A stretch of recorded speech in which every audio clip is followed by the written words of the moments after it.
सहस्रेषु कश्चिद्दधति सिद्धये यथा सिद्धानां कश्चिन्नाप्येति तत्त्वतः भूमिरापो अनलो वायुः कं मनो बुद्धिरेव च अहंकार इन्द्रियं मे भिन्ना प्रकृतिरष्टधा अपरेयं तस्वन्यां प्रकृतिमेधिने पदां जीवभूतं महाबाहो ययेनं कार्यते जगत्.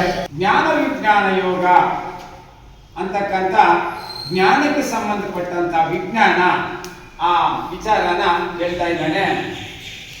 ಭಗವಂತನು ಹೇಳಿದನು, ಎಲೆ ಪಾರ್ಥನೆ, ಅನನ್ಯ ಪ್ರೇಮದಿಂದ ನನ್ನಲ್ಲಿ ಆಸಕ್ತ ಚಿತ್ತನಾಗಿ ಅನನ್ಯ ಭಾವದಿಂದ ನನ್ನ ಆಶ್ರಯ ಪಡೆದು ಯೋಗಯುಕ್ತನಾಗಿ ನೀನು ಅದರಿಂದ ಸಂಪೂರ್ಣ ವಿಭೂತಿ, ಶಕ್ತಿ, ಐಶ್ವರ್ಯಾದಿ ಗುಣಗಳಿಂದ ಯುಕ್ತನಾಗಿ ಎಲ್ಲರ ಆತ್ಮರೂಪನಾದ ನನ್ನನ್ನು ಸಂಶಯರಹಿತನಾಗಿ ತಿಳಿಯುವೆ. ಅದನ್ನು ಕೇಳು.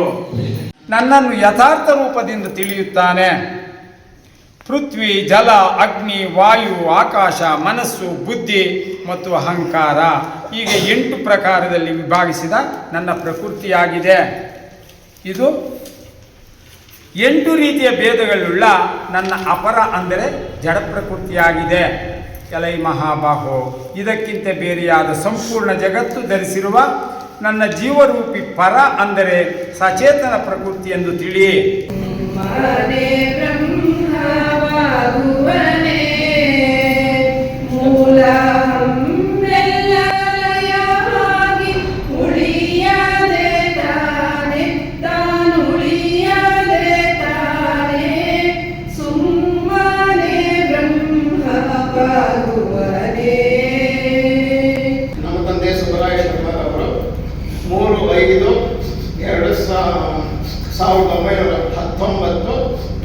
ಶಂಕರ ಜಯಂತಿ ದಿನ ಹುಟ್ಟಿದರು. ಅವರು ತುಮಕೂರಲ್ಲಿ ಹುಟ್ಟಿದರು. ಅವರ ತಂದೆ ಹೆಸರು ರಾಮರಾವ್ ಅಂತ, ತಾಯಿ ಹೆಸರು ವೆಂಕಟಲಕ್ಷ್ಮಮ್ಮ. ಅವರು ಹುಟ್ಟಿದಾಗಿದ್ದ ಅವರು ಇಲ್ಲ ಸಾಧಕರಾಗಿದ್ದರು. ಹೈಸ್ಕೂಲ್ವರೆಗೂ ಸ್ವಲ್ಪ ಗಮನ ಕಮ್ಮಿ ಇತ್ತು. ಅಂದರೆ ತುಮಕೂರಲ್ಲೇ 7ನೇ ಕ್ಲಾಸ್ವರೆಗೂ ಓದಿ 8ನೇ ಕ್ಲಾಸಿಗೆ ಬೆಂಗಳೂರಿಗೆ ನ್ಯಾಷನಲ್ ಹೈಸ್ಕೂಲ್ಗೆ ಬಂದಾಗ 30ನೇ ಇಸ್ವಿಯಿಂದ 33ನೇ ಇಸ್ವಿವರೆಗೂ ನ್ಯಾಷನಲ್ ಕಾಲೇಜಲ್ಲಿ ಓದಿದ್ರು. ಅಲ್ಲಿ ಅವರಿಗೆ ಒಳ್ಳೊಳ್ಳೆ ಒಳ್ಳೊಳ್ಳೆ ಮೇಷ್ಟ್ರುಗಳು ಗುರುಗಳಾಗಿದ್ರು. ಆದ್ದರಿಂದ ಅವ್ರಿಗೆ ಇನ್ನೂ ಸ್ವಲ್ಪ ಇದಾಗಿ ಅವ್ರಿಗೆ ಯಾವುದೋ ಅಲ್ಲೆಲ್ಲ ಇಲ್ಲ ಭಗವದ್ಗೀತೆ ಓದೋದು, ಬೇರೆ ಓದೋದು, ಅದೆಲ್ಲ ಎಕ್ಸಾಮ್ ಎಲ್ಲ ಮಾಡ್ತಾಯಿದ್ರು ಅಂತ ಇದ್ರಲ್ಲ. ನಾನು ಫಸ್ಟ್ ಕ್ಲಾಸ್ ತಗೊಂಡಾಗ ಮತ್ತೆ ಭಗವದ್ಗೀತೆ ಓದಿದಾಗ ನಾನೆಲ್ಲ ಭಗವದ್ಗೀತೆ ಓದಿದ್ದೀನಿ ಅನ್ನೋ ಭಾವನೆ ಮತ್ತು ಅವ್ರಿಗೆ ಬರ್ತಾ ಇತ್ತು. ಆಮೇಲೆ ಅವಾಗ ಗಾಂಧೀಜಿ ಬೆಂಗಳೂರು ಬಂದಾಗ ಅದೇ ನ್ಯಾಷನಲ್ ಕಾಲೇಜಿಂದ ವಿದ್ಯಾರ್ಥಿಗಳು ಹೋಗಿದ್ರು. ಅವಾಗ ಗಾಂಧೀಜಿ ಪ್ರಾರ್ಥನಾಸಭೆಯಲ್ಲಿ ಭಾಗವಹಿಸಿದ್ರು. ಗಾಂಧೀಜಿ ಭಾಗವಹಿಸಿದ್ರು. 10ನೇ ಕ್ಲಾಸ್ 2033ನೇ ಇಸ್ವಿ ಕಳೆದ ಮೇಲೆ ಸುಮಾರು ಒಂದು 40ನೇ ಇಸ್ವಿವರೆಗೂ ಇಲ್ಲ ತುಮಕೂರಲ್ಲೇ ಅವರ ವ್ಯಾಪಾರ ಮಾಡೋರ ಹತ್ರ ಲೆಕ್ಕ ಬರೆಯೋ ಕೆಲಸ ಅದನ್ನೇ ಮಾಡಿಕೊಂಡು ಅವ್ರಿಗೆ ಬೇರೆ ನೌಕರಿ ಸಿಗೋದು, ಆದರೆ ಅವ್ರಿಗೆ ಮಾಡೋದಕ್ಕೆ ಇಷ್ಟ ಇರಲಿಲ್ಲ. ಅದರಿಂದ ಮಾಡ್ತಾ ಇದ್ರು. ಆಮೇಲೆ 2045ನೇ ಇಸ್ವಿ ಸೆಕೆಂಡ್ ವರ್ಲ್ಡ್ ವಾರ್, ಅವಾಗ ಆ ಟೈಮಲ್ಲಿ ಮಿಲಿಟರಿನಲ್ಲಿ ಏರ್ಫೋರ್ಸ್ ಅಲ್ಲಿ ಇದ್ರು. ಅಂದರೆ ಟ್ಯಾಕಿಂಗ್ ಆಟ ಬಂತು. 2 ವರ್ಷ ಇತ್ತು.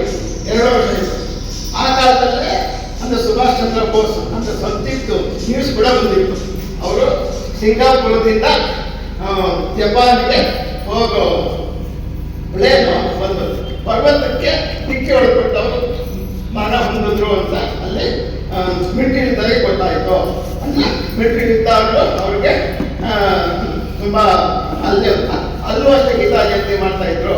ಅವರಿಗೆ ಭಗವದ್ಗೀತಾದಲ್ಲಿ ಒಳ್ಳೆ ಭಾವನೆ ಬರೋದಕ್ಕೆ ಅವರ ಗುರುಗಳು ಅವರಿಗೆ ಇಲ್ಲ ಭಗವದ್ಗೀತಾ ಬುಕ್ ಕೊಟ್ಟು ಇಲ್ಲ ಭಗವದ್ಗೀತಾ ಪ್ರಚಾರಕನಾಗೋ ಅಂತೇಳಿ ಅವರಿಗೆ ಅನುಗ್ರಹ ಮಾಡಿದ್ರು. ಅನುಗ್ರಹ ಮಾಡಿದ್ರಿಂದ ಆಮೇಲೆ ಮಿಲಿಟರಿಯಿಂದ ಬಂದ ಮೇಲೆ 47ನೇ ಇಸ್ವಿಯಿಂದ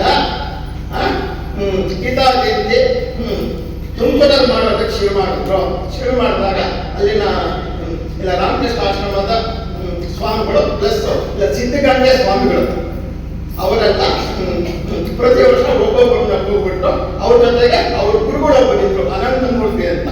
ಅವರು ಹೋದ ಜನ್ಮಗಳಲ್ಲಿ ಒಂದೇ ಬಂಡೆ ಮೇಲೆ ಕೂತ್ಕೊಂಡು ಅವರು ಇಲ್ಲ ಸಾಧನೆ ಮಾಡಿದವರು.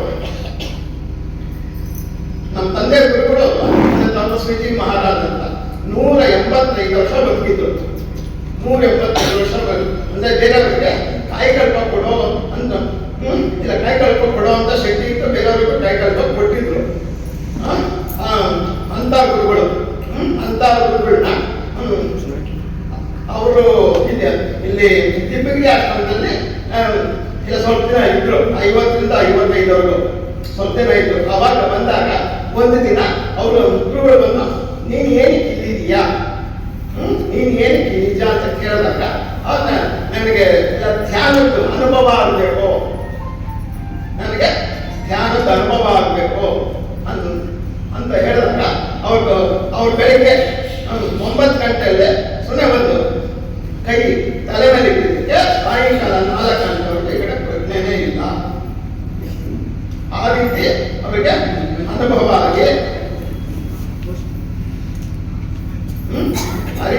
ಆಗಿ ಅವರು ಇಲ್ಲ ಧ್ಯಾನ ನಿಷ್ಠೆ ಲೈಫ್ ಲಾಂಗ್ ಅವಾಗಿದ್ದಾನು ಇಲ್ಲ ಧ್ಯಾನ ನಿಷ್ಠೆ ಆವಾಗ ಧ್ಯಾನ ಯಾವುದೇ ಪ್ರಪಂಚದ ಅರ್ಥ ಕಾಮಗಳು ಬೇಕು ಅಂತ ಅವರೇನು ಮಾಡಿಲ್ಲ ಅಂತ ಅವರು. ಆಮೇಲೆ ಒಳ್ಳೆ ಸಾಧಕರು, ಆಮೇಲೆ ಒಳ್ಳೆ ಕೃಷ್ಣನ್ ಭಕ್ತರು. ಒಂದ್ಸಾರಿ ಉಡುಪಿಗೆ ಹೋದಾಗ ಅಲ್ಲಿ ಒಂದು ರೂಮ್ ಮಾಡಿದ್ದಾಗ ಒಂದು ಕರೆಂಟ್ ಹೊರಟೋಯ್ತು. ಅಲ್ಲಿ ಏನೋ ಅಕಸ್ಮಾತ್ ಕರೆಂಟ್ ಹೊರಟು ಬಂದಾಗ ಅವರು ಅಲ್ಲಿಂದ ತಲೆಗಡೆಗೆ 10 ಅಡಿ ತಳಗಡೆಗೆ ಬಿದ್ದರು. ಅದೇನೋ ನನ್ನನ್ನು ಇಟ್ಕೊಂಡು ಮಲಗಿಸಿದಂಗಾಯ್ತು. ಅವರು ಆಮೇಲೆ ಮೈಸೂರಿನಲ್ಲಿ 69ರಿಂದ 72ನೇ ಇಸ್ವಿವರೆಗೂ ಇದ್ರು. ಗೀತಾ ಪ್ರವಚನ ಗೀತಾ ಹೇಳ್ಕೊಂಡು ಪ್ರವಚನ ಮಾಡ್ಕೊಂಡು ಇದ್ರು. ಆಮೇಲೆ ಮೆಜೆಸ್ಟಿಕ್ ಇವಾಗ ಅದೇ ಕಬೀರ್ ಆಶ್ರಮ ಅಂತಿದೆ ಮೆಜೆಸ್ಟಿಕ್ ಅಲ್ಲಿ ಸ್ವಾಮಿ ಶಂಕರಾನಂದರು ಅಂತ ಅಜ್ಜಂಪುರ ಶಂಕರಾನಂದರು ಅಂತ ಅವರಿದ್ರಲ್ಲಿ ಅಲ್ಲೇ 2 ವರ್ಷ ಇದ್ರು, ಕಬೀರ್ ಮಠದಲ್ಲಿ ಇದ್ರು.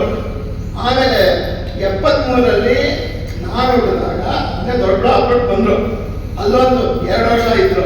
ಅಲ್ಲಿಂದ ಕೋಲಾರದಿಂದ ಶ್ರೀನಿವಾಸಪುರದಿಂದ ಇನ್ನೊಂದು ಅಗರ ಆಶ್ರಮ ಅಂತ ಬರುತ್ತೆ, ಅಲ್ಲಿ ವೈಶ್ಯರ ಆಶ್ರಮದಲ್ಲಿ 5 ವರ್ಷ ಅಲ್ಲಿ ಅದೇ ಕೃಷ್ಣನ್ ಪೂಜೆ ಮಾಡ್ಕೊಂಡಿದ್ರು. 1979ರಲ್ಲಿ ವಿಜಯಪುರಕ್ಕೆ ಬಂದು ಇಲ್ಲಿ ಸೋಮೇಶ್ವರ ದೇವಸ್ಥಾನ, ಆಮೇಲೆ ಇಲ್ಲ ಚೆನ್ನಕೇಶ್ವರ ಸ್ವಾಮಿ ದೇವಸ್ಥಾನದಲ್ಲಿ ಹಾಗಾಗಿ ಪ್ರತಿ ವರ್ಷ ಗೀತಾ ಜಯಂತಿ ಅಂತ ಆಚರಣೆ ಮಾಡ್ಕೊಂಡು ನಿಮಗೆಲ್ಲ ದೊಡ್ಡವ್ರಿಗೆ ಗೊತ್ತಿರುತ್ತೆ. ಅವರು ಇಲ್ಲ ಪರಮ ಜ್ಞಾನಿಗಳು, ಅವರಿಗೆ ಯಾವುದೇ ಪ್ರಪಂಚದ ಆಸೆ ಆಕಾಂಕ್ಷೆ ಯಾವುದೂ ಇರಲಿಲ್ಲ. ನಾನು ಮುಗಿಸ್ತೀನಿ. ನಮ್ಗೆ ಮೋಕ್ಷ ಸಿಗ್ಬೇಕಾದ್ರೆ ನಾವು ಎಷ್ಟು ಒಳ್ಳೆ ಕೆಲಸ ಮಾಡಿದ್ರು ಮೋಕ್ಷ ಇಲ್ಲ. ನಮ್ಗೆ ಎಷ್ಟೇ ಒಳ್ಳೆ ಕೆಲಸ ಮಾಡಿ ದಾನ ಧರ್ಮ ಪರೋಪಕಾರ ನೀವೇನು ಮಾಡಿದ್ರು ಸದಾಕಾಲ ಪರಮಾತ್ಮನ ಸೇವೆ ಮಾಡಿ ಏನ್ ಮಾಡಿದ್ರು ಜನ್ಮ ಬರ್ತಾನೆ ಇರ್ತದೆ, ಒಳ್ಳೆ ಜನ್ಮ ಬರ್ತಾ ಇರ್ತದೆ. ಮೋಕ್ಷ ಇಲ್ಲ. ಮೋಕ್ಷ ಬೇಕಾದ್ರೆ ಇವುಗಳು ಬೇಕೇ ಬೇಕು. ನಾನು ರೈತರ ಮಗ, ತೋಟದ ಕೆಲಸ ಮಾಡ್ತಾ ಇದ್ದೆ. ನಮ್ಮ ಮನೆಗೆ ಮಾಸ್ಟರ್ ತಿಮ್ಮಣ್ಣವರು ಅಂತ ಕೇಳಿರ್ಬೋದು, ಮೇಷ್ಟ್ರಿದ್ರು ಒಬ್ರು ತಿಮ್ಮಣ್ಣವರು ಅಂತ, ಅವ್ರ ಕಥೆ ಮಾಡೋದು. ನಮ್ಮ ಮನೆಯೊಳಗೆ ಶನಿದೇವ್ರ ಕಥೆ ಮಾಡೋದಕ್ಕೆ ನವಗ್ರಹ ಪೂಜೆ ಇಡೋದಕ್ಕೆ ನಮ್ಮ ಗುರುಗಳನ್ನ ಕರ್ಕೊಂಡು ಬಂದರು. ಸ್ವಾಮಿಗಳನ್ನ ಕರ್ಕೊಂಡು ಬಂದಾಗ ನಮಗೆ ಪರಿಚಯ ಆಯಿತು. ಇಂಥ ಸ್ವಾಮಿಗಳು ಬಂದಿದ್ದಾರೆ, ಇವರು ಯಾವಾಗ ಬೇಕಾದ್ರೂ ಇದು ಮಾಡಿ ಅಂತ. ನಾನು ಆವಾಗಿಂದ ಸ್ನೇಹ ಆಯಿತು. ಆವಾಗ ಹೋಗ್ತಾ ಇದ್ದೆ. ಬುಧವಾರ ಸತ್ಸಂಗ ಮಾಡ್ತಾ ಇದ್ರು ನಮ್ಮ ಗುರುಗಳು. ಎಂಥವ್ರು ಬರ್ತಾ ಇದ್ರು, ಡಾಕ್ಟ್ರುಗಳು, ಇಂಜಿನಿಯರ್ಗಳು ಇವರೆಲ್ಲ ಬರ್ತಾ ಇದ್ರು. ಬುಧವಾರ ನಾನು ಹೋಗ್ತಾ ಇದ್ದೆ. ಹೋಗ್ತಾ ಅವ್ರಿಗೂ ನಮಗೂ ಪರಿಚಯ ಆಯಿತು. ಅವರು ಹಿಂಗೆ ನನ್ನಲ್ಲಿ ಆಧ್ಯಾತ್ಮ ವಿಚಾರ ಹೇಳಕ್ಕೆ ಶುರುವಾಗಿ ಎಲ್ಲ ಹಣ್ಣಾಗಿದೆ, ತೊಟ್ಟು ಬೀಳ್ಸ್ಕೊಂಡೋ ಕಾಲ ಬಂದಿದೆ, ಯಾರು ಬರಲಿಲ್ಲ ನನಗೆ ಶಿಷ್ಯರಾಗಿ ಅಂತ ಹೇಳಿದ್ರು. ನನಗೆ ಸ್ವಲ್ಪ ಸಿಟ್ಟು ಜಾಸ್ತಿ, ಅವ್ರಿಗೆ ತುಂಬ ಕೋಪ ಅಂದರೆ ಚೂರೇನಾದ್ರಿದ್ದಾದ್ರೆ ದಂಡ ತಗೊಂಡು ಬಾರಿಸ್ಬಿಡೋರು, ಅಷ್ಟು ಕೋಪ. ನನಗೆ ಯಾರು ಬರಿಲ್ಲ ಅಂತ ಹೇಳಿದ್ರು. ಸಾಯಿ ಕೇಳಿದೆ, ಏನು ಸ್ವಾಮಿಗಳೇ ಅಂತಂದರೆ, ನಾನು 70 ವರ್ಷಗಳಿಂದ ಭಗವದ್ಗೀತೆ ಪಾರಾಯಣ ಮಾಡಿದ್ದೀನಿ, ಇನ್ನೇನು ಹೋಗೋ ಕಾಲ ಬಂದಿದೆ, ಯಾರು ಶಿಷ್ಯರಾಗಿ ಬರಲಿಲ್ಲ ಅಂತ ಹೇಳಿದ್ರು. ನನಗೆ ಯೋಚನೆ ಮಾಡಿ ನಾನು ಬರ್ತೀನಿ ಸ್ವಾಮಿ ಅಂತ ಹೇಳಿಬಿಟ್ಟೆ. ಏನೋ ನೀನು ಬರ್ತೀಯಾ? ಬರ್ತೀನಿ ಸ್ವಾಮಿ. ದಿನ ಬರ್ತೀಯಾ? ದಿನ ಬರ್ತೀನಿ. ಪ್ರತಿನಿತ್ಯ 2 ಗಂಟೆವರೆಗೂ ತೋಟದಲ್ಲಿ ಕೆಲಸ ಮಾಡ್ತಾ ಇದ್ದೆ. 2 ಗಂಟೆ ಬಿಟ್ಟು ಬಂದು ಸ್ನಾನ ಮಾಡಿ ಹೋಗ್ಬಿಡ್ತಾ ಇದ್ದೆ. ಎಷ್ಟೋ ಸಾರಿ ಪ್ರಸಾದ ತಿಂದಿರಾ ಹೋಗ್ಬಿಡ್ತಾ ಇದ್ದೆ. ಯಾಕೋಸ್ಕರ ಅವ್ರು ಒಳಗೆ ಬರ್ಲಿಸಲ್ಲ, 1 ನಿಮಿಷ ಜಾಸ್ತಿ ಆದ್ರೆ ಗೇಟ್ ನೋಡಿ ಬರ್ಬೇಡ, ಹೋಗಾಚೆ ಅಂತಾರೆ ಅಂತ ತುಂಬ ಕೋಪ. ಎಷ್ಟೋ ಸಾರಿ ಪ್ರಸಾದ ಮಾಡಿದಿರೋ ಹೋದ್ರೆ ಕಡೆಯೊಳಗೆ ಸ್ವಾಮಿ ಬಂದು ಪ್ರಸಾದ ಮಾಡಿಲ್ಲ ಅಂದ್ರೆ ಅವ್ರ ಮನೆಯೊಳಗೆ ಪ್ರಸಾದ ಕೊಡಿಸಿದ್ದಾರೆ.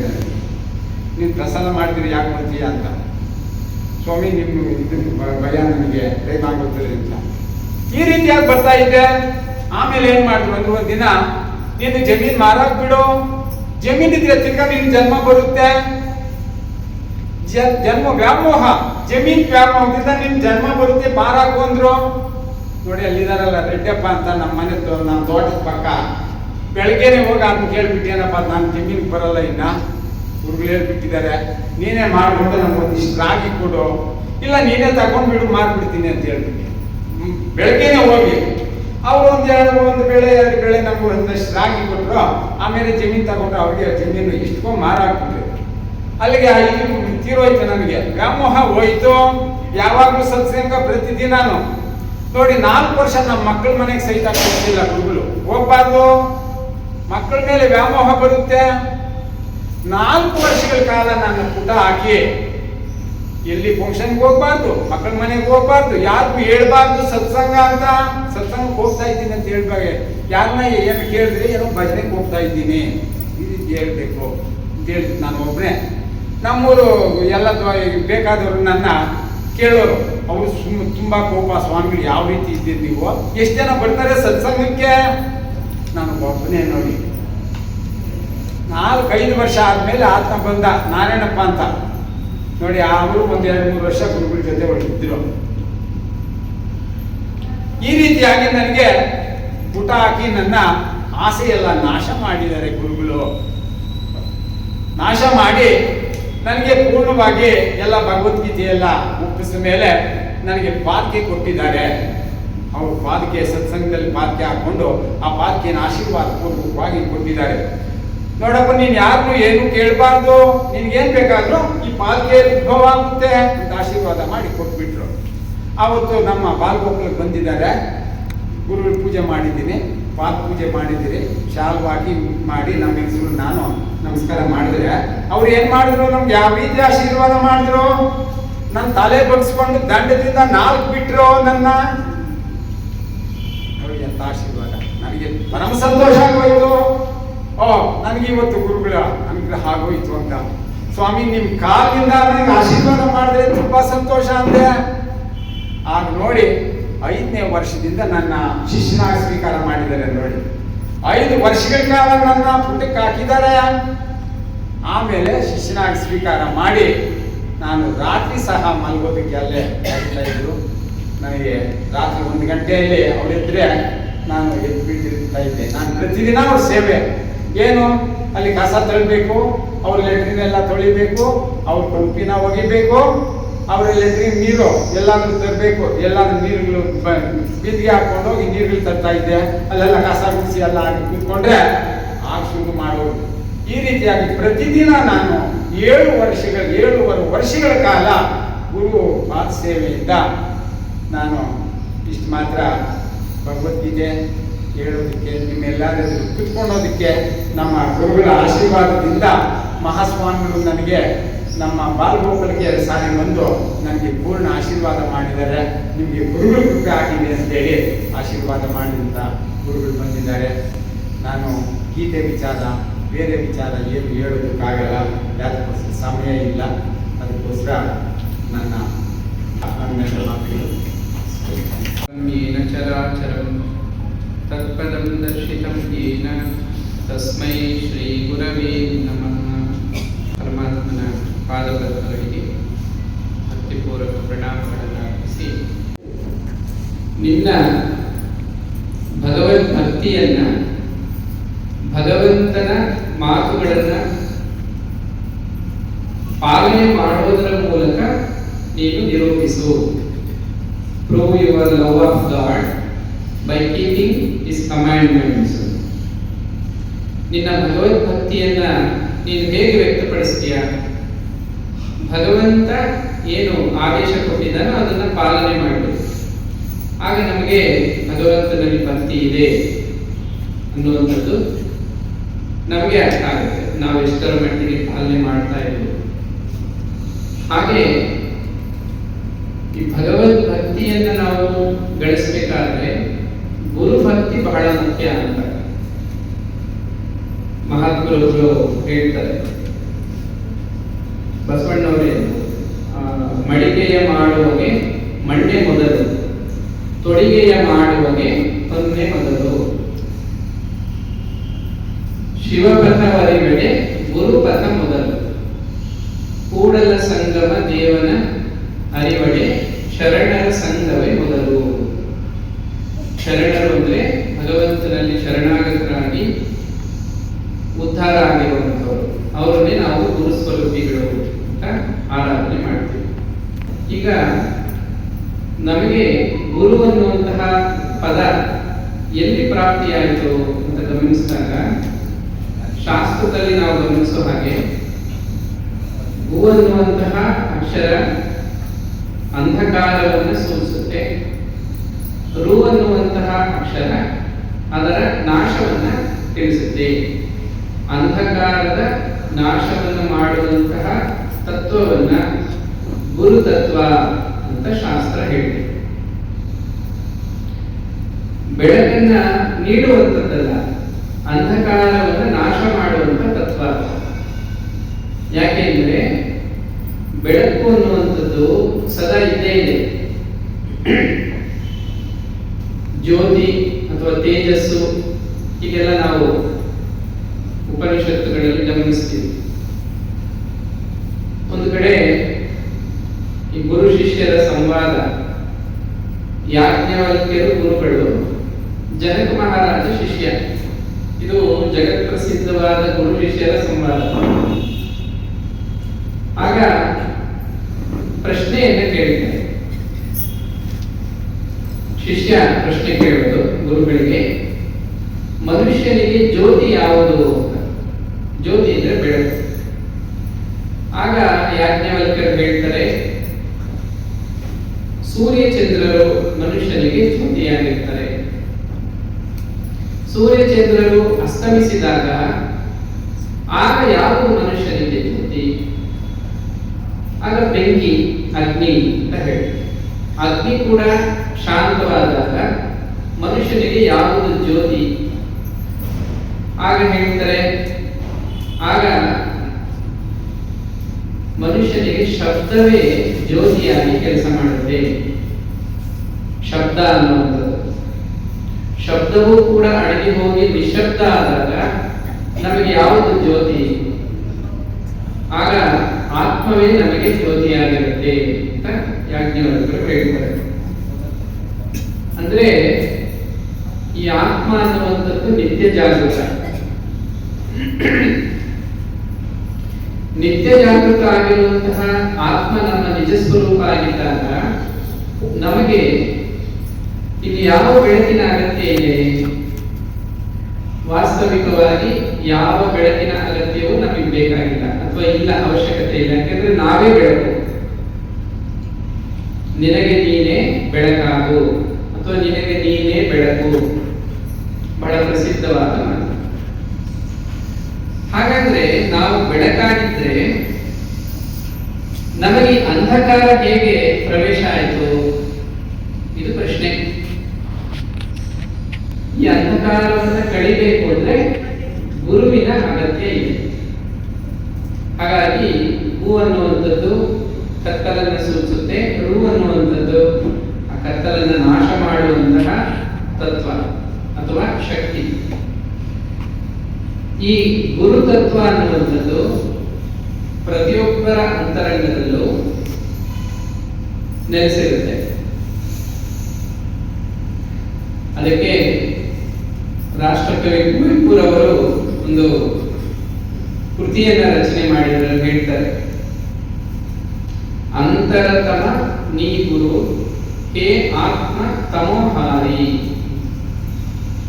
ಅಂತರತಮ, ಅಂತರಂಗದ ಒಳಗಡೆ ವಾಸ ಮಾಡ್ತಾ ಇರೋ ನೀನು ಗುರುಮೂರ್ತಿ. ಹೇ ಆತ್ಮ ತಮೋಹಾರಿ. ಆತ್ಮತಮ ಅಂದ್ರೆ ಆತ್ಮವನ್ನ ಆವರಿಸಿರುವಂತಹ ತಮ ಅಂದ್ರೆ ಕತ್ತಲನ್ನ ಪರಿಹರಿಸುವವನು ನೀನು. ನೋಡಿ, ಇಲ್ಲಿ ಬಹಳ ಮುಖ್ಯವಾದ ಒಂದು ವಿಚಾರ ಇದೆ. ಆತ್ಮ ಸದಾ ಜ್ಞಾನ ಸ್ವರೂಪ, ಅದೇ ನಮ್ಮೆಲ್ಲರ ನಿಜ ಸ್ವರೂಪ. ಹಾಗಾದ್ರೆ ಇಲ್ಲಿ ಏನಾಯ್ತು, ಆಸಕ್ತಿ ಅನ್ನುವಂಥದ್ದು ಒಂದಿದೆ. ಈ ಆಸಕ್ತಿಯಿಂದ ಅದನ್ನ ಭಗವದ್ಗೀತೆಯಲ್ಲಿ ಸಂಘದೋಷ ಅಂತ ಕರೀತಾರೆ. ಪರಮಾತ್ಮ ಸ್ಪಷ್ಟವಾಗಿ ಹೇಳುವಂತ ಮಾತು, ಸಂಘಾ ಸಂಜಾಯತೆ ಕಾಮಃ. ಆಸೆ ಇದೆ, ಆಸೆ ದುಃಖಕ್ಕೆ ಮೂಲ, ಇದೆಲ್ಲ ನಾವು ಕೇಳಿದ್ವಿ. ಈಗ ನೋಡಿ, ನೋಡ್ತಾ ನೋಡ್ತಾ ಕತ್ತಲು ಆವರಿಸ್ಕೊಳ್ತಾ ಇದೆ. ಈಗ ಸ್ವಲ್ಪ ಹೊತ್ತಲ್ಲಿ ಪೂರ್ತಿ ಕತ್ತಲಾಗುತ್ತೆ. ಕತ್ತಲು ಹೇಗೆ ಆವರಿಸ್ಕೊಂಡು ಅದು ನಿಜವಾಗಿ ಸೂರ್ಯನಿಗೆ ಏನು ತೊಂದರೆ ಕೊಡಕ್ಕಾಗೋದಿಲ್ಲ. ಸೂರ್ಯ ಇರೋ ಕಡೆ ಬೆಳಕಿರುತ್ತೆ ಹೊರತು ಕತ್ತಲಿರಕ್ಕೆ ಸಾಧ್ಯ ಇಲ್ಲ. ಹಾಗೇನೆ ಆತ್ಮನಲ್ಲಿ ಕತ್ತಲಿಲ್ಲ, ಆದರೆ ಅದು ಮಾಯೆಯಲ್ಲಿ ಆಸಕ್ತನಾದಾಗ ಸಂಘದೋಷದಿಂದ ಆವರಣ ಅನ್ನುವಂಥದ್ದು ಅದನ್ನ ಆವರಿಸಿಕೊಳ್ಳುತ್ತೆ. ಆವರಣ ಶಕ್ತಿಯಿಂದ ವಿಕ್ಷೇಪ ಶಕ್ತಿ ಅನ್ನುವಂಥದ್ದು ಉಂಟಾಗುತ್ತೆ. ಆವರಣ ಮತ್ತು ವಿಕ್ಷೇಪ. ವಿಕ್ಷೇಪ ಅಂದ್ರೆ ಕಲ್ಪನೆಗಳು, ಭ್ರಮೆ, ಅವರದ್ದೇ ಆದ ಕಲ್ಪನೆಗಳು ಅವರವರಿಗೆ ಇದ್ದೇ ಇರುತ್ತೆ. ಯಾವ ರೀತಿ ಕಲ್ಪನೆ ಇದೆ?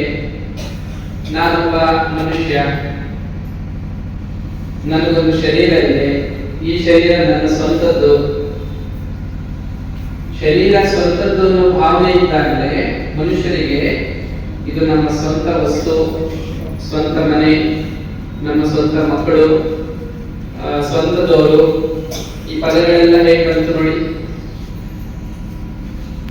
ನಮಗೆ ಮಾಯೆಯ ಕತ್ತಲು ಆವರಿಸಿದೆ ಅನ್ನೋದು ಹೇಗೆ ಗೊತ್ತಾಗುತ್ತೆ ಅಂದ್ರೆ, ಈ ಜಗತ್ತಿನಲ್ಲಿ ಯಾವುದಾದ್ರೂ ನಮ್ಮ ಸ್ವಂತದ್ದು, ನನ್ನದು ಅನ್ನೋ ಭಾವನೆ ಬಂದಿದೆ ಅಂದ್ರೆ ನಾವು ತಿಳ್ಕೋಬೇಕು, ನಾವು ಕತ್ತಲಲ್ಲಿ ಇದ್ದೀವಿ.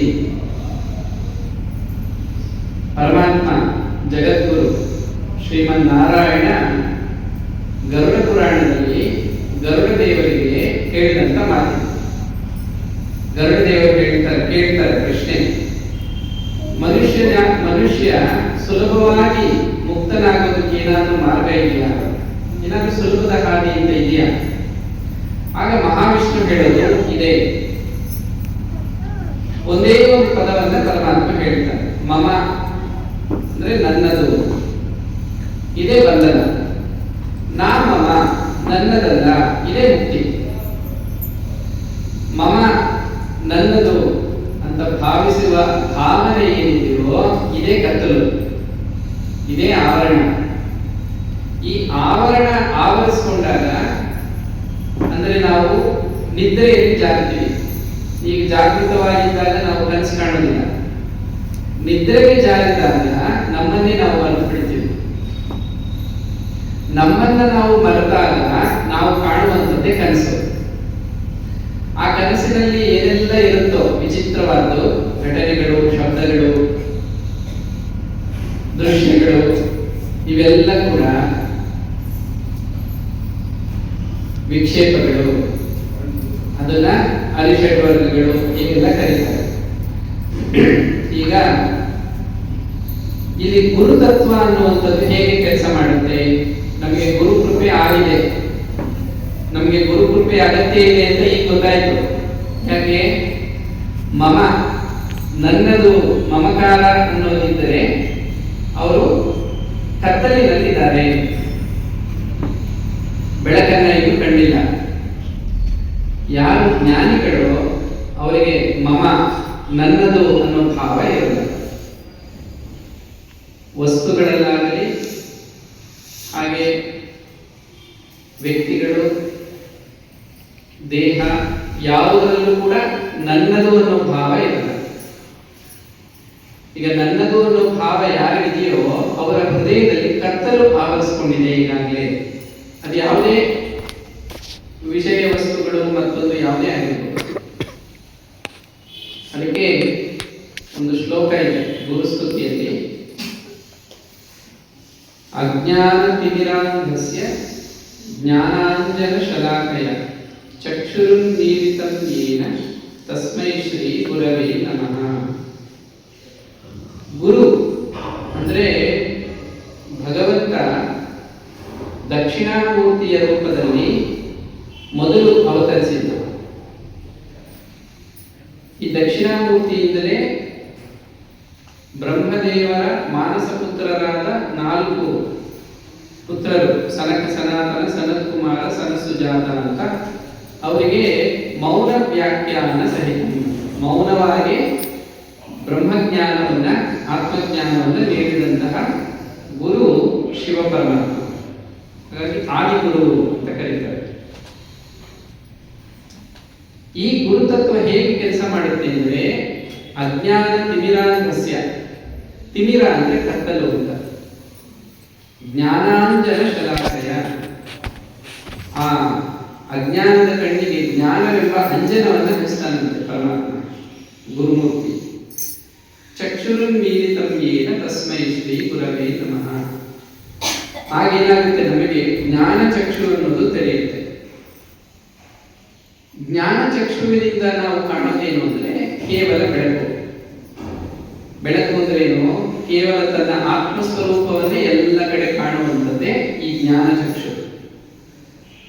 ಇದಂ ಸರ್ವಂ ಯದಯ ಆತ್ಮ. ಇಷ್ಟೆಲ್ಲ ಯಾಕೆ ಹೇಳಿದ್ದು ಅಂದ್ರೆ ಇಷ್ಟೇ ವಿಚಾರ. ಈಗ ನಮಗೆ ಗುರು ಕೃಪೆಯ ಅಗತ್ಯ ಇದೆ. ನಾವೆಲ್ಲ ನಮ್ಮ ಶಕ್ತಿಯಾನುಸಾರ ಗುರುವನ್ನ ಪ್ರಾರ್ಥನೆ ಮಾಡ್ತೀವಿ, ಆರಾಧನೆ ಮಾಡ್ತಾ ಇದ್ದೀವಿ, ಸೇವೆ ಮಾಡ್ತಾ ಇರ್ತೀವಿ. ನಮಗೆ ಎಷ್ಟರ ಮಟ್ಟಿಗೆ ಗುರುವಿನ ಕೃಪೆ ಪ್ರಾಪ್ತಿಯಾಗಿದೆ, ಗುರು ಕೃಪೆಗೆ ನಾನು ಎಷ್ಟರ ಮಟ್ಟಿಗೆ ಪಾತ್ರನಾಗಿದ್ದೀನಿ, ಇದು ಹೇಗೆ ನಮ್ಗೆ ಗೊತ್ತಾಗುತ್ತೆ? ನಮ್ಮಲ್ಲಿ ಈ ಮಮತ್ವ ಅನ್ನೋ ಭಾವ ನಾಶವಾಗಿದೆ, ಅಂಧಕಾರ ನಾಶ ಆಗಿದ್ರೆ ಆಗ ಜ್ಞಾನ ನೇತ್ರ ಅನ್ನೋದು ತೆರೆಯುತ್ತೆ. ಜ್ಞಾನ ನೇತ್ರದಿಂದ ನೋಡುವಂತಹ ಜ್ಞಾನಿಗೆ ತನ್ನನ್ನು ಹೊರತುಪಡಿಸಿ ಮತ್ತೇನು ಇಲ್ಲಿ ಕಾಣೋದೇ ಇಲ್ಲ. ನಾನು ನನಗಿಂತ ಭಿನ್ನವಾದ ಮತ್ತೊಬ್ಬರು, ನನಗಿಂತ ಭಿನ್ನವಾದ ಮತ್ತೊಬ್ಬರು ಇದ್ದಾಗ ರಾಗ ಅಥವಾ ದ್ವೇಷ ಎರಡರಲ್ಲಿ ಯಾವುದೋ ಒಂದು ಉಂಟಾಗುತ್ತೆ. ನೋಡಿ, ಎರಡೂ ಕೂಡ ಮೋಹವೇ ಅಥವಾ ಅಜ್ಞಾನವೇ. ನನಗಿಂತ ಭಿನ್ನವಾದ ಮತ್ತೊಬ್ಬರು ಇದ್ದಾರೆ ಅಂತ ಗೊತ್ತಾದಾಗ ಒಂದು ರಾಗ ಇಷ್ಟ ಆಗುತ್ತೆ ಅಥವಾ ದ್ವೇಷ ಆಗುತ್ತೆ, ಬೇಡ ಅನಿಸುತ್ತೆ, ಬೇಕು ಅನಿಸುತ್ತೆ ಅಥವಾ ಬೇಡ ಅನಿಸುತ್ತೆ, ಎರಡು ಬಂದಂಗೆ. ಹೀಗಾಗಿ ಜ್ಞಾನ ನೇತ್ರವನ್ನ ನಾವು ಪಡ್ಕೋಬೇಕು. ಆ ಜ್ಞಾನ ನೇತ್ರವನ್ನ ಗುರುಕೃಪೆಯಿಂದ ನಾವು ಪಡೆದುಕೊಂಡಾಗ ನಮಗೆ ಈ ರಾಗದ್ವೇಷಗಳು ಇಲ್ಲದಂತೆ ಆಗುತ್ತೆ. ಮತ್ತೊಂದು ಶ್ಲೋಕದಲ್ಲಿ ನಾವು ಗಮನಿಸ್ತೀವಿ ಗುರುಕೃಪೆ ನಮಗೆ ಹೇಗೆ ಕೆಲಸ ಮಾಡುತ್ತೆ. ಅನೇಕ ಜನ್ಮ ಸಂಪ್ರಾಪ್ತ ಕರ್ಮಬಂಧ ವಿದಾಯಿನಿ ಆತ್ಮಜ್ಞಾನ ಪ್ರದಾನೇನ ತಸ್ಮೈ ಶ್ರೀ ಗುರವೇ ನಮಃ. ಈಗ ಅವರನ್ನ ಕರ್ಮಗಳು ಬಂಧಿಸುತ್ತೆ. ಹೀಗೆ ಆಸಕ್ತಿಯ ಕಣ್ಣುಗಳಿಂದ ಯಾರು ನೋಡ್ತಾರೋ ಅವರಿಗೆ ಆಸೆ ಕೂಡ ಉಂಟಾಗುತ್ತೆ. ಅನಾಸಕ್ತರಾಗಿ ನಿರ್ಲಿಪ್ತವಾಗಿ ನೋಡ್ತಾ ಇರ್ತಾರಲ್ಲ ಜಗತ್ತನ್ನ, ಅವರಿಗೆ ಆಸಕ್ತಿನೂ ಇರಲ್ಲ, ಆಸೆನೂ ಇರಲ್ಲ, ಬಂಧನ ಆಗೋದಕ್ಕೆ ಸಾಧ್ಯವೇ ಇಲ್ಲ, ಕರ್ಮ ಬಂಧನ ಇಲ್ಲ. ಆದರೆ ಸಂಘದೋಷದಿಂದ ಸಂಜಾಯತೆ ಕಾಮ ಕಾಮ ಕ್ರೋಧೋಪಿ ಜಾಯತೆ, ಹೀಗೆಲ್ಲ ಅನರ್ಥ ಪರಂಪರೆ ಉಂಟಾಯಿತು. ಅದೇನೋ ನಾವು ಅದರಲ್ಲಿ ಸಿಕ್ಕಾಕೊಂಡ್ವಿ. ಈಗ ಗುರು ಕೃಪೆ ಮಾಡಿ ಅನೇಕ ಜನ್ಮ ಸಂಪ್ರಾಪ್ತ ಕರ್ಮಬಂಧ ವಿದಾಹಿನಿ, ಈ ಕರ್ಮ ಬಂಧನವನ್ನ ತುಂಡು ಮಾಡ್ತಾರೆ ಗುರು. ಹೇಗೆ? ಆತ್ಮಜ್ಞಾನ ಪ್ರದಾನೀನ ತಸ್ಮೈ ಶ್ರೀ ಗುರವೇ ನಮಃ. ಗುರು ಏನ್ ಮಾಡ್ತಾನೆ? ಗುರುವಿನ ಬಳಿ ಹೋದಾಗ ಗುರು ನಮಗೆ ಆತ್ಮಜ್ಞಾನವನ್ನು ನೀಡ್ತಾನೆ. ಆತ್ಮಜ್ಞಾನದಿಂದ ಆ ಬೆಳಕಿನಲ್ಲಿ ನಾವು ನೋಡಿದಾಗ ನಮ್ಮ ಪಾಲಿಗೆ ಈ ತ್ರಿಗುಣಾತ್ಮಕವಾದ ಜಗತ್ತೇ ಇರೋದಿಲ್ಲ. ಒಂದು ಕಡೆ ಗುರು ಶಿಷ್ಯರ ಒಂದು ಪ್ರಶ್ನೋತ್ತರ, ಅದರಲ್ಲಿ ಶಿಷ್ಯ ಒಂದು ಪ್ರಶ್ನೆ ಕೇಳ್ತಾನೆ ಗುರುವಿಗೆ, ಗುರುಗಳೇ, ನೀವು ನನಗೆ ಅಧ್ಯಾತ್ಮ ಸಾಧನೆಗೆ ಮಾರ್ಗದರ್ಶನ ಮಾಡಿದ್ರಿ, ನಾನು ಸಾಧನೆ ಮಾಡ್ತಾ ಇದ್ದೀನಿ. ಎಲ್ಲಿಯವರೆಗೂ ನಾನು ಸಾಧನೆ ಮಾಡ್ತಾ ಇರಬೇಕು? ಎಲ್ಲಿಗೆ ಮುಗಿಯುತ್ತೆ ಈ ಸಾಧನೆ? ಇದಕ್ಕೇನಾದ್ರು ಅಂತ್ಯ ಇರಬೇಕಲ್ಲ. ಆದಿ ಇರೋದಕ್ಕೆ ಅಂತ್ಯ ಇರಲೇಬೇಕು. ಎಷ್ಟು ಕಾಲ ಅಂತ ಸಾಧನೆ ಮಾಡಬೇಕು? ಯಾವಾಗ ಇದು ಮುಗಿಯುತ್ತೆ? ಯಾವಾಗ ನಿಲ್ಲುತ್ತೆ ಈ ಸಾಧನೆ? ಆಗ ಗುರುಗಳು ಹೇಳ್ತಾರೆ, ನೋಡಪ್ಪ, ನಿನಗೆ ಎಲ್ಲಿವರೆಗೂ ಈ ಜಗತ್ತು ಕಾಣ್ತಾ ಇದೆ, ತ್ರಿಗುಣಾತ್ಮಕವಾದ ಜಗತ್ತು, ಅಲ್ಲಿವರೆಗೂ ನೀನು ಸಾಧನೆ ಮಾಡ್ತಾ ಇರಬೇಕು. ಈಗ ನಮಗೆ ಗೊತ್ತಾಗ್ಬಿಡುತ್ತೆ. ಈಗ ನಾವು ನಮ್ಮನ್ನ ಕೇಳ್ಕೊಂಡಾಗ ನನಗೆ ಜಗತ್ತು ಕಾಣ್ತಾ ಇದೆ ಇನ್ನ, ಹಾಗಾದ್ರೆ ನಾನು ಸಾಧನೆ ಇನ್ನು ಮುಂದುವರಿಸಬೇಕು.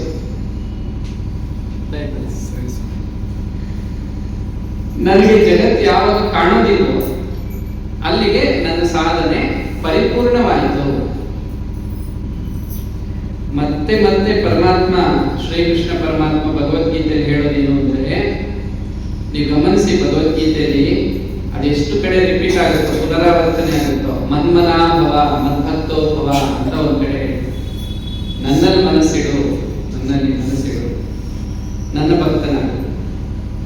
ಆಮೇಲೆ ಮತ್ತೊಂದು ಕಡೆ ಯತ್ಕರೋಷಿ ಯದಶ್ನಾಸಿ ಯಜ್ಜುಘೋಷಿ ತದಾಸಿ ತತ್ಪುರುಷ ಪದರ್ಪಣಂ ಅಂತ ಹೇಳ್ತಾರೆ. ಎಲ್ಲವನ್ನು ನನಗೆ ಸಮರ್ಪಣೆ ಮಾಡು. ಮಚ್ಚಿತ್ತೋ ಭವ ಅಂತ ಮತ್ತೊಂದು ಕಡೆ ಹೇಳ್ತಾರೆ. ಮೈ ಬುದ್ಧಿ ನಿವೇಶಯ, ಬುದ್ಧಿಯನ್ನು ನನ್ನಲ್ಲಿ ನಿಲ್ಲಿಸು. ಮತ್ತೊಂದು ಕಡೆ ಮನಸ್ಸು ಬುದ್ಧಿಗಳನ್ನು ನನಗೆ ಸಮರ್ಪಣೆ ಮಾಡು. ಮೈಯರ್ಪಿತ ಮನೋಬುದ್ಧಿ. ಇದೇನು ಮತ್ತೆ ಮತ್ತೆ ಇದೇ ಭಾವನೆಯೇ ರಿಪೀಟ್ ಆಗುತ್ತಲ್ಲ. ಆಮೇಲೆ ಬೇರೆ ಯಾರ ಚಿಂತನೆನೂ ಮಾಡಬೇಡ, ಯಾವ ಚಿಂತನೆನೂ ಮಾಡಬೇಡ, ಅನನ್ಯ ಚಿಂತನೆ, ನನ್ನ ಚಿಂತನೆನೇ ಮಾಡ್ತಾ ಇರು. ಮತ್ತೊಂದು ಕಡೆ ಹೇಳ್ತಾನೆ, ಸದಾ ನನ್ನನ್ನು ಸ್ಮರಿಸ್ತಾ ಇರು. ಬರೀ ಇದೆ.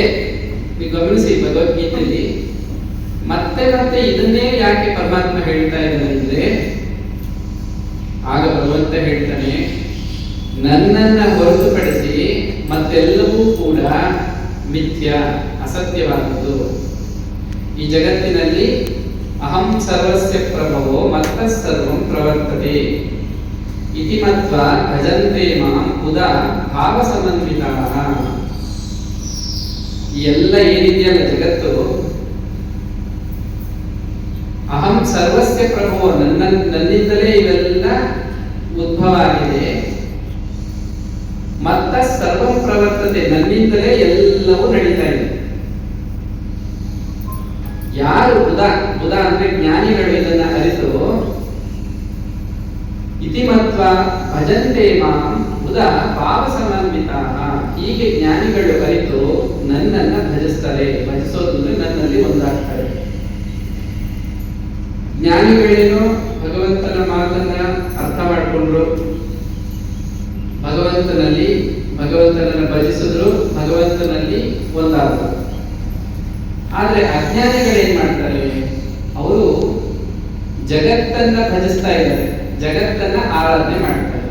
ಕಾಣ್ತಾ ಇರೋ ಜಗತ್ತು ಎಷ್ಟು ಸುಂದರವಾಗಿದೆ ಜಗತ್ತು, ಈ ಊರು ಚೆನ್ನಾಗಿದೆ, ಈ ಊರಿಗಿಂತ ಇನ್ನೊಂದು ಊರು ಇದೆಯಲ್ಲ ಆ ಊರು ಇನ್ನೂ ಚೆನ್ನಾಗಿದೆ, ಇವ್ರು ಯಾರೋ ಚೆನ್ನಾಗಿದ್ದಾರೆ, ಇವ್ರಿಗಿಂತ ಇನ್ನೊಬ್ರು ಚೆನ್ನಾಗಿದ್ದಾರೆ, ಈ ವಸ್ತುಗಿಂತ ಮತ್ತೊಂದು ವಸ್ತು ಇದೆ, ಅದನ್ನು ನೋಡೋಣ, ಅದನ್ನ ಪಡ್ಕೊಳ್ಳೋಣ, ಅನುಭವಿಸೋಣ, ಜಗತ್ತಿನಲ್ಲಿ ಆಸಕ್ತರಾಗಿದ್ದಾರೆ. ಯಾಕೆಂದ್ರೆ ಅವರಿಗೆ ಈಗಾಗಲೇ ಆವರಿಸಿಬಿಟ್ಟಿದೆ ಮಾಯೆ. ನೋಡಿ, ನಮಗೆ ಗುರುಕೃಪೆ ಆಗಿದೆ. ನಮಗೆ ಗೊತ್ತಾಗುತ್ತೆ, ಗುರುಕೃಪೆ ಆದಾಗ ನಮಗೆ ಜ್ಞಾನ ಚಕ್ಷು ಪ್ರಾಪ್ತಿಯಾಗುತ್ತೆ. ಜ್ಞಾನ ಚಕ್ಷು ಪ್ರಾಪ್ತಿಯಾದಾಗ ಆ ಜ್ಞಾನ ನೇತ್ರದಿಂದ ನೋಡಿದಾಗ ಈ ಮಾಯಾ ಜಗತ್ತು ಅಲ್ಲಿ ಶೂನ್ಯವಾಗಿರುತ್ತೆ, ಇಲ್ಲದಂತೆ ಆಗಿರುತ್ತೆ. ಯಾರ ಪಾಲಿಗೆ ಈ ಮಾಯಾ ಜಗತ್ತು ಇಲ್ಲವೋ ಅವರಿಗೆ ಯಾವುದೇ ರಾಗದ್ವೇಷ ಇಲ್ಲ, ಈ ರಾಗದ್ವೇಷಗಳ ಪರಿಣಾಮವಾದ ಕರ್ಮ ಬಂಧನ ಇಲ್ಲ, ಅವರಿಗೆ ಪುನರ್ಜನ್ಮವೂ ಇಲ್ಲ. ಆಶೀರ್ವಾದ, ಆಶಾಹ ಆಶೀಹಿ ಅಂತ ಅದು ಸಂಸ್ಕೃತದ ಪದ. ವಾದ ಅಂದ್ರೆ ಮಾತು ಅಂತ, ಒಳ್ಳೆಯದಾಗಲಿ ಅಂತ ಭಾವಿಸುವ ಹೇಳುವ ಮಾತುಗಳೇ ಆಶೀರ್ವಾದ. ಈಗ ನಮಗೆ ಏನು ಒಳ್ಳೇದಾಗಬೇಕು, ಯಾವುದರಿಂದ ನಮ್ಗೆ ಒಳ್ಳೇದಾಗುತ್ತೋ ಆ ಮಾತುಗಳನ್ನ ಹೇಳಿದಾಗ ಅದು ನಮಗೆ ಆಶೀರ್ವಾದ ಅಂತ. ನಮ್ಗೆ ಒಳ್ಳೇದಾಗುವಂತ ಮಾತುಗಳು. ಇಲ್ಲೊಂದು ವಿಚಿತ್ರ ಇದೆ, ಆಶೀರ್ವಾದ ಮಾಡಿ ಅಂತಾರೆ. ನಾವೇನಾದ್ರೂ ಹೇಳಿದ್ರೆ, ನೋಡಿ ನೀವು ಕೆಲಸ ಮಾಡಿ, ದಿನ ಭಗವಂತನ ನಾಮಸ್ಮರಣೆ ಮಾಡಿ, ಅಯ್ಯೋ ಸುಮ್ಯಾನೇ ಇಲ್ಲ, ಆಶೀರ್ವಾದ ಮಾಡಿ ಅಂತ ಹೇಳಿದವ್ರೆ ಮತ್ತೆ ಭಗವನ್ ನಾಮಸ್ಮರಣೆ ಮಾಡಿ ಅಂತ ಸಮಯ ಇಲ್ಲ. ಇದಕ್ಕಿಂತ ಒಳ್ಳೆ ಆಶೀರ್ವಾದ ಇದೆ. ಸರಿ, ನೀವೊಂದು ಕೆಲಸ ಮಾಡಿ, ಭಗವಂತನನ್ನ ಪ್ರೀತಿಸಿ, ಬೇರೆ ಯಾವುದನ್ನು ಪ್ರೀತಿಸಕ್ಕೆ ಹೋಗ್ಬೇಡಿ. ನಮ್ಗೆ ನಾವು ಓದಿರೋ ಹಾಗೆ, ನಮ್ಮ ಅನುಭವಕ್ಕೆ ಬಂದಿರೋ ಹಾಗೆ, ಸಾಕ್ಷಾತ್ ಸರಸ್ವತಿಯ ಅವತಾರ ಶ್ರೀಮಾತೆ ಶಾರದಾ ದೇವರು ಹೇಳ್ತಾರೆ, ಪ್ರಾಪಂಚಿಕ ಸಂಬಂಧಗಳು, ಪ್ರಾಪಂಚಿಕ ಪ್ರೀತಿ ಹೇಳಲಾರದಷ್ಟು ಸಂಕಟವನ್ನು ತರುತ್ತದೆ. ಪ್ರೀತಿಸಲು ಯೋಗ್ಯವಾದ ವಸ್ತು ಪರಮಾತ್ಮನೊಬ್ಬನೇ. ಪರಮಾತ್ಮನನ್ನು ಪ್ರೀತಿಸದ ಜೀವನ ಅದು ವ್ಯರ್ಥ. ಇದು ಗುರುವಾಕ್ಯ. ನೋಡಿ, ಇದೇ ಆಶೀರ್ವಾದ, ಶ್ರೀಮಾತೆಯವರ ಆಶೀರ್ವಾದ ಇದು. ಎಂಥ ಮಾತಿದು, ಎಂಥ ವಚನ ಇದು. ಪರಮಾತ್ಮನನ್ನು ಪ್ರೀತಿಸದ ಜೀವನ ಅದು ವ್ಯರ್ಥ. ನೀನು ಭಗವಂತನನ್ನು ಪ್ರೀತಿಸೋದಿಲ್ವಾ, ನಿನ್ನ ಜೀವನ ವ್ಯರ್ಥ ಆಗ್ತದೆ. ಆಮೇಲೆ ಸರಿ, ಇನ್ನೇ ಪ್ರೀತಿಸ್ತೀಯ, ಪ್ರಾಪಂಚಿಕ ವ್ಯಕ್ತಿಗಳು, ವಸ್ತುಗಳನ್ನು ಪ್ರೀತಿಸ್ತೀಯ, ಅದು ನಿನಗೆ ಹೇಳಲಾರದಷ್ಟು ಸಂಕಟವನ್ನು ತರುತ್ತದೆ. ಯಾರೇ ಆಗಿರ್ಬೋದು, ಹತ್ತಿರದವರು ದೂರದವರು ಅಂತಿಲ್ಲ. ಯಾರಿಗೆ ಎಂತ ಶ್ರದ್ಧೆ ಇರುತ್ತೋ ಅವ್ರು ಹಾಗೆ ಆಗಿರ್ತಾರೆ. ಗುರುವಾಕ್ಯದಲ್ಲಿ ಶ್ರದ್ಧೆ ಇದೆಯಾ, ಅವರು ಆತ್ಮಜ್ಞಾನಿಗಳಾಗ್ತಾರೆ.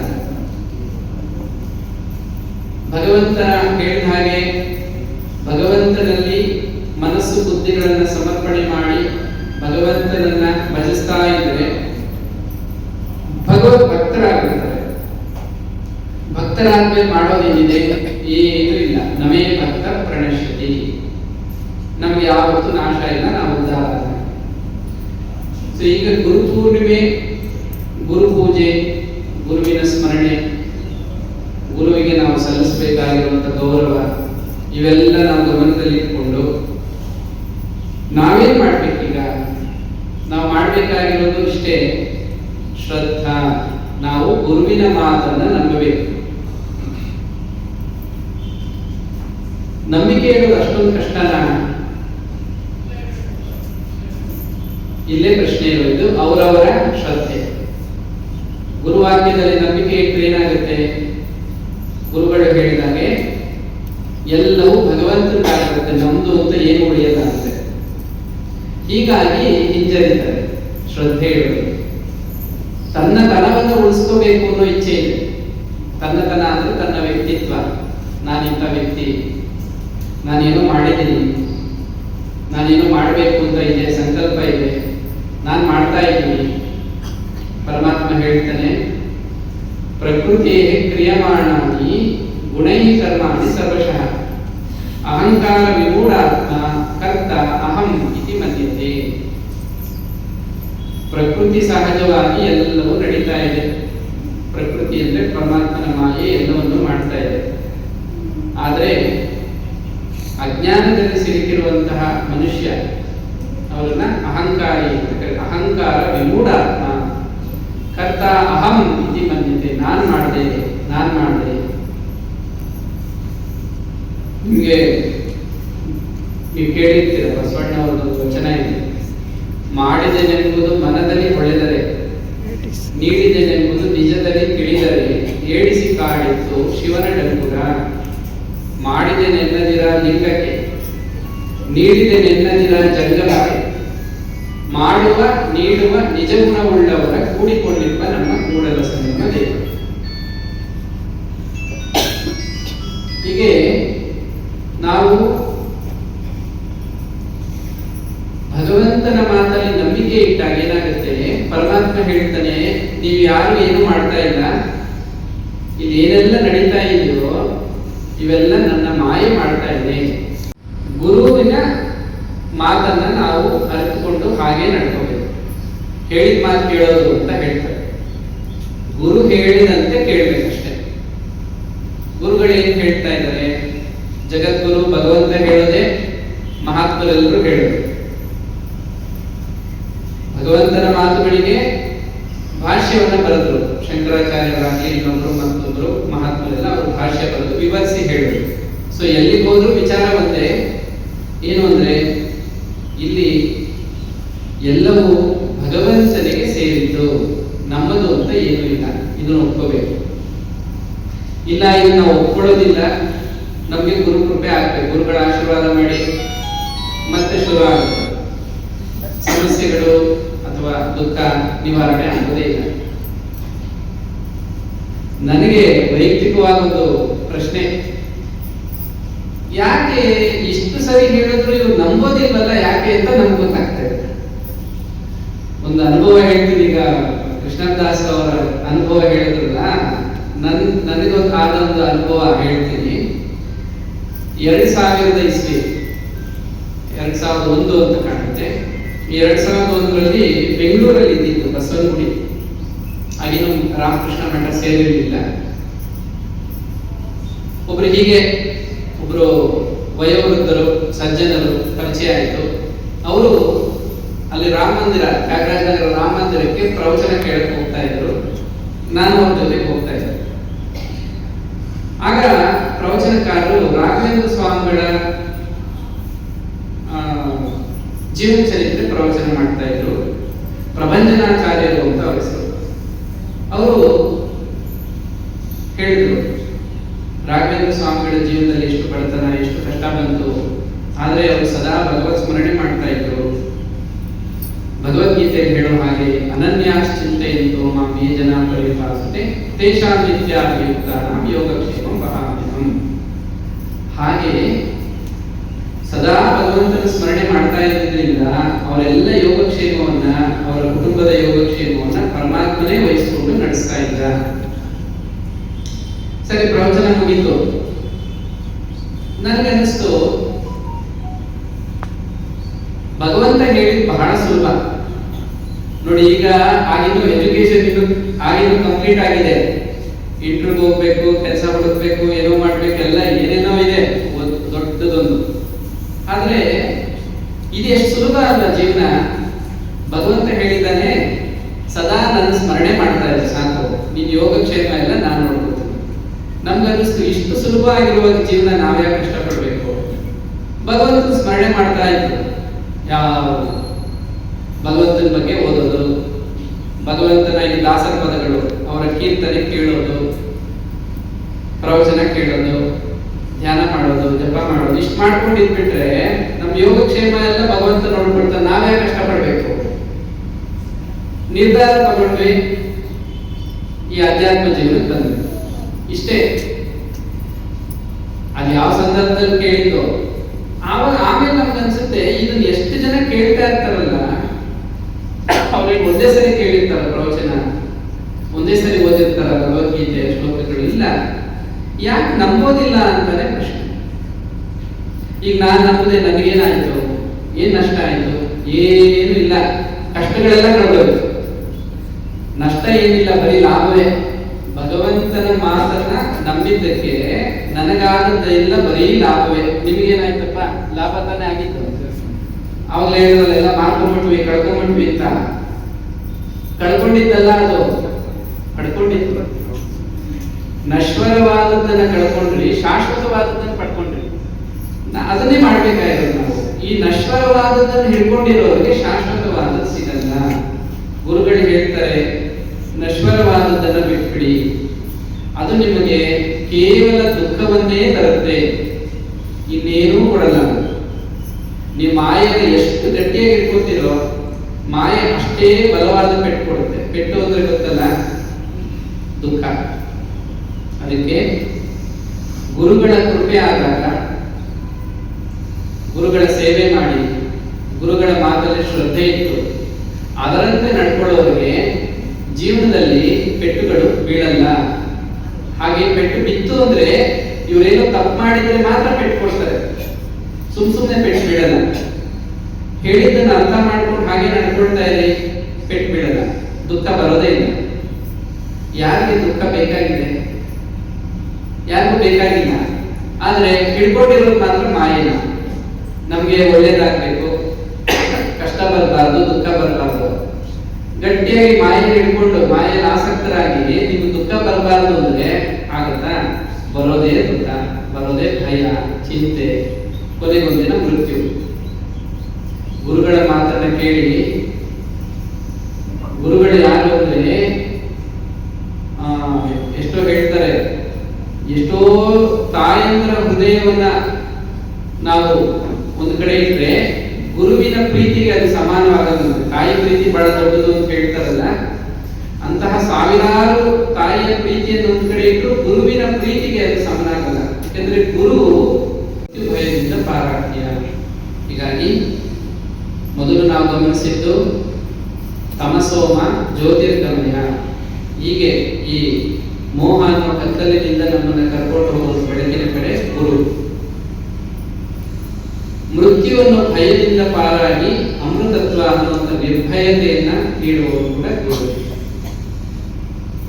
ಇದು ನಮ್ಮ ಶ್ರದ್ಧೆಯ ಮೇಲೆ ಅವಲಂಬನೆ ಆಗಿದೆ. ಯಾರಿಗೆ ಎಷ್ಟು ಶ್ರದ್ಧೆ ಇದೆಯೋ ಗುರುವಾಕ್ಯದಲ್ಲಿ ಅಷ್ಟು ಜ್ಞಾನಿಗಳಾಗ್ತಾರೆ, ಅಷ್ಟು ಬೇಗ ಉದ್ಧಾರ ಆಗ್ತಾರೆ. ಗುರು ಕೃಪೆ ಸ್ವೀಕರಿಸೋದೇಕಿದ್ರೆ ನಂಬಬೇಕು, ಶ್ರದ್ಧೆ ಇಡಬೇಕು.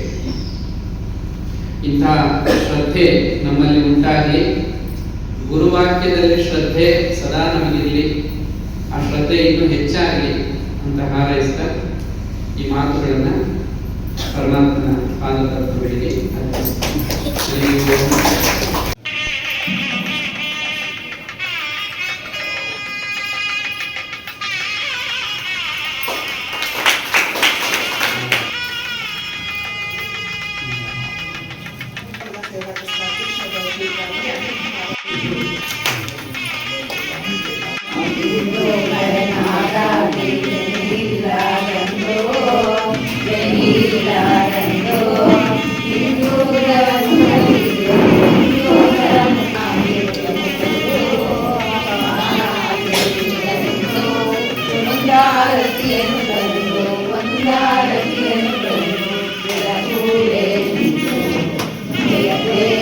ಜಯ